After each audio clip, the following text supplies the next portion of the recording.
Hello everyone, good morning, welcome back to my mini blog. আবারও একটা নতুন mini ব্লগে তোমাদের সবাইকে স্বাগত জানাই। আজ কি করছি সেটা তোমাদের সাথে শেয়ার করবো।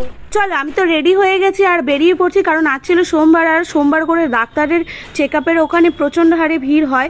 তো তাড়াতাড়ি করেই যাচ্ছি, আর হেঁটেই যাচ্ছিলাম যদি একটা দুটো ঠাকুর দেখতে পারি, কারণ এবছর তো আমি সেভাবে বেরোতে পারবো না। আর বলতে বলতেই বউবাজারের এই প্যান্ডেলের ঠাকুরটা দেখতে পেয়ে গেছি, বা ভগবান সহায় যাকে বলে। আর চারিদিকে রাস্তাঘাটটা দেখতে পাচ্ছ কত সুন্দর সেজে উঠেছে, টুনি লাইট, ব্যারিকেড দিয়ে। পুজো এসে গেছে বলে কথা, সবাই ঠাকুর দেখতে যাবে আর সাজুগুজো হবে না রাস্তাঘাট, এটা হতে পারে? যাই হোক, কথা বলতে বলতে আমি হসপিটালের কাছে চলে এসেছি, আর ভেতরে আমি কোনো ভিডিও করিনি, কারণ জানি সোমবারে একটু ভিড়ের চাপ থাকে, কিন্তু আজকের তো আরও ভিড় ছিল, মানে 200-250 জন লোক দেখেছে।